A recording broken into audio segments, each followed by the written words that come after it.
اگر مجھے کچھ ہوا اور میں مر گیا تو وہ شخصیات جو اس سازش کا حصہ ہیں وہ بھی 3 گھنٹے کے اندر اسی طرح مارے جائیں گے. وہ کتنے بھی بڑے طاقتور لوگ ہوں, ان کو بڑا کلیئر میسج ہے میرا, مجھے گولی لگی اور میں مرا تو 3 سے 5 گھنٹے کے اندر تمہیں بھی گولی لگے گی اور تم بھی مرو گے. ارشد شریف کا جانا اس ملک سے, اس دنیا سے, اب یہ غیرت کی بات ہے. کوئی کھڑا ہو یا نہ ہو, کوئی ڈرے یا مرے, میں ضرور کھڑا ہوں گا.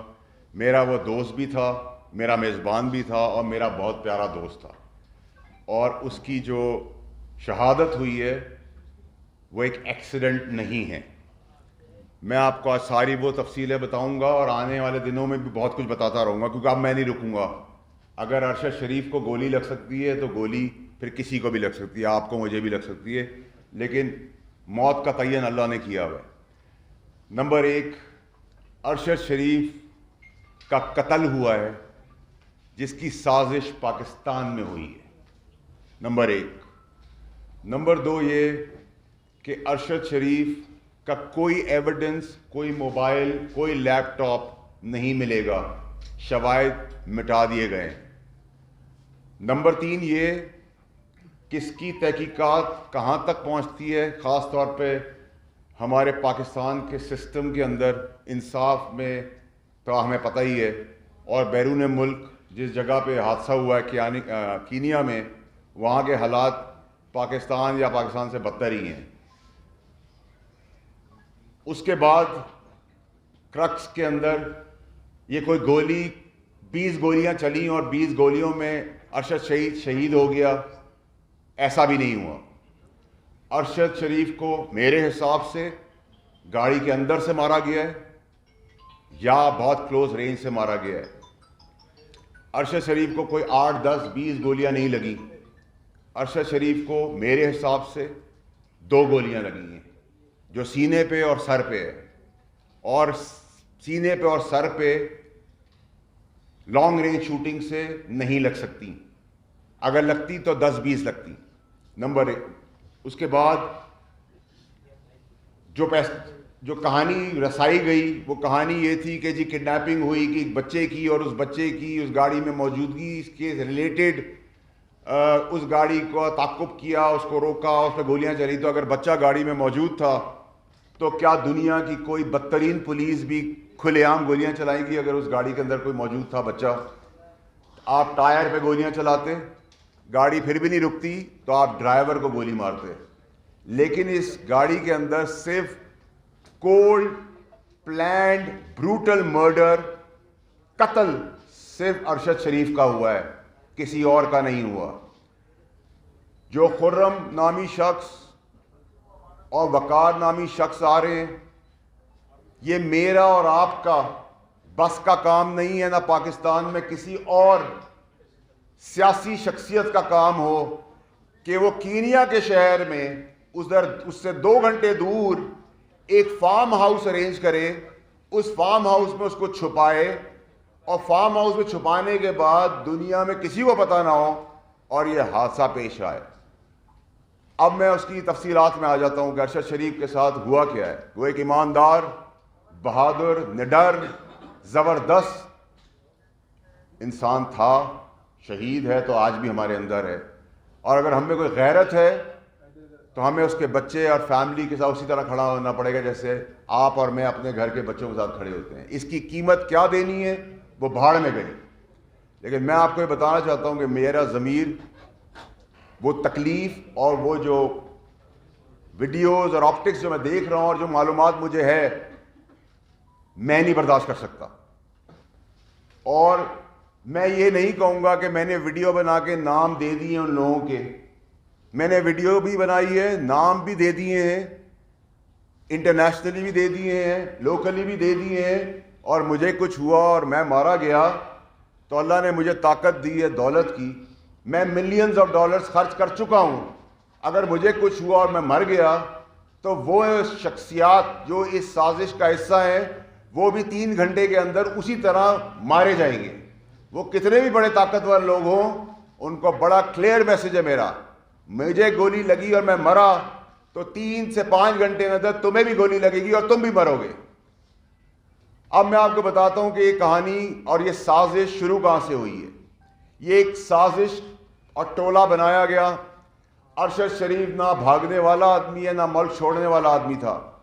ارشد شریف کے اوپر جو ایف آئی آر کٹی وہ کٹی 15 کٹی یا 16 کٹی, لیکن ارشد شریف نہ اس ملک چھوڑنے کو تیار تھا نہ ملک چھوڑ رہا تھا. وہ بھی وجہ بتاؤں گا کہ میں کیوں یہ سب باتیں کر رہا ہوں.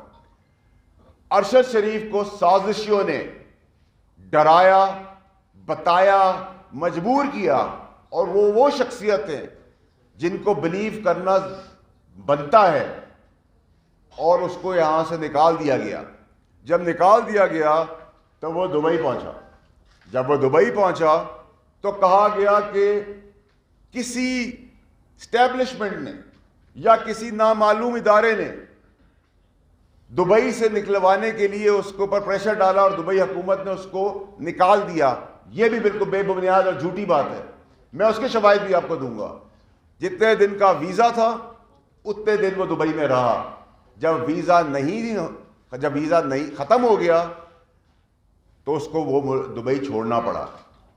لنڈن کی ڈائیورژن بتائی گئی کہ وہ لنڈن چلے گئے ہیں, وہ لنڈن بھی نہیں گئے تھے. پھر اس شخص نے جس پہ وہ بھروسہ کر رہا تھا, جو یہ منصوبہ بندی کر رہا تھا, جو یہ سازش کر رہا تھا, جس سازش کے حصے کے اندر پورا پاکستان پھنسا ہوا ہے آج, جس کو کہہ کے تھک گیا ہوں, میں مر گیا ہوں, آستینوں کے سانپوں کے بارے میں بتا چکا ہوں, اپنے چیئرمین ایکس وزیر اعظم عمران خان صاحب کو بتا چکا ہوں کہ یہ جو سازش رچائی جا رہی ہے, اس سازش کے تانے بانے اور سازش کی جو بینیفٹس ہیں وہ اور مقاصد کچھ اور ہیں. سب کو الٹی پٹتی پہ چڑھا دیا گیا ہے. اور عمران خان صاحب جو مارچ پرامن کرنے جا رہے ہیں, یہ ہمارا جمہوری حق ہے اور رائٹ ہے, لیکن میں بہت کلیئرلی آپ کو بتا رہا ہوں کہ مجھے اس مارچ کے اندر خون ہی خون, موت ہی موت اور جنازے ہی جنازے نظر آ رہے ہیں, اور وہ جنازے دیے جائیں گے. اور میں اپنے معصوم پاکستانیوں کو کچھ چند لوگوں کی سازش کے تحت نہیں مرنے دوں گا. اپنی آخری وقت تک کوشش کروں گا کہ یہ لاشوں کا اور خون کا کھیل اس ملک میں بند ہو. ارشد شریف اپنے مقصد, اپنے بیانیے, اپنی سوچ پہ بالکل ایمانداری سے کھڑا تھا. نہ اس کو موت کا ڈر تھا, نہ وہ بھاگنے والا تھا, نہ اس کو کوئی پیسہ خرید سکتا تھا. لیکن جو اس کو مقاصد بتائے گئے, اس مقاصد کے پیچھے ہی سازش تھی. اور میں آئندہ آنے والے دنوں میں, ہفتوں میں نہیں, وہ سب پردے چاک کر دوں گا. مجھے فکر نہیں ہے. میں اپنے گھر والوں کو, اپنے بیوی بچے اور اپنے ماں باپ کو بتا کے آیا ہوں کہ اگر مجھے کچھ ہو گیا تو تحفے میں ان کی لاشیں بھی ملیں گی. یہ میرا وعدہ ہے, یہ میں حلف پہ آپ کو کہہ رہا ہوں, اور میں آپ کو کر کے بتاؤں گا میں رہوں یا نہ رہوں. ارشد شریف کو دبئی سے کوئی عام آدمی کینیا نہیں بھجوا سکتا تھا. کینیا کیوں چوز کیا گیا, کینیا میں اس کو کس نے چھپایا, کینیا کے اندر کس سے وہ رابطوں میں رہا, کینیا میں وہ کیا کرتا رہا, اس کے پس پردہ وہ منصوبہ بندی والے لوگ ہیں, وہ سازشی لوگ ہیں, وہ بے ایمان لوگ ہیں, وہ لوگ ہیں جو ملک کو توڑنا چاہتے ہیں, جو میری پارٹی کو نقصان دینا چاہتے ہیں, جو سیاست کو نقصان دینا چاہتے ہیں, اور اپنی خواہشات, اپنے انٹرسٹ کے لیے لوگوں کو مروانے پہ تلے ہوئے. یہ کولڈ بلڈڈ پلانڈ مرڈر ہے. اس کو کوئی یہ ڈرامے بازی کا نقشہ نہ دے کہ ایک جگہ پہ ہاتھ دیا اور پولیس نے وہ نہیں رکی تو گولیاں چل گئی. سب ڈرامہ ہے, سب جھوٹ ہے. میں آپ کو دعوے سے کہہ رہا ہوں کہ نہ کوئی موبائل فون ملے گا, نہ کوئی لیپ ٹاپ ملے گا, نہ کوئی شواہد ملے گے, نہ کوئی ثبوت ملیں گے, اور نہ ہی کوئی انصاف. اس ملک میں تو آپ انصاف کی بات کر ہی نہیں سکتے. اب آ جائیں آپ مارچ کے اوپر. مارچ کے اندر بھی لاشیں دی جائیں گی, خون دیا جائے گا, بے گناہ لوگوں کا, امپورٹنٹ لوگوں کا, کسی قسم کا بھی چیز. ابھی اسی وقت بہت کچھ ہو سکتا ہے, کیونکہ منصوبہ بندی کچھ اور ہے. اسٹیبلشمنٹ کو ارشد شریف کے کیس کے اندر ارشد شریف اسٹیبلشمنٹ سے رابطے میں تھا، ارشد شریف آنے کو تیار تھا، ارشد شریف کے اوپر کوئی ایسا ایشو نہیں تھا، لیکن جنہوں نے اس کو جس مقاصد اور جس سازش کے تحت اس کی اپنی سوچ کے اوپر اس کو برین واش کیا، وہ اپنے مقصد کو ایمانداری سے نبھا رہا تھا، اس کو جو صحیح لگ رہا تھا وہ کر رہا تھا، جو اس کو غلط لگ رہا تھا وہ اس کو بتا رہا تھا، لیکن پس منظر ایسا کچھ نہیں تھا۔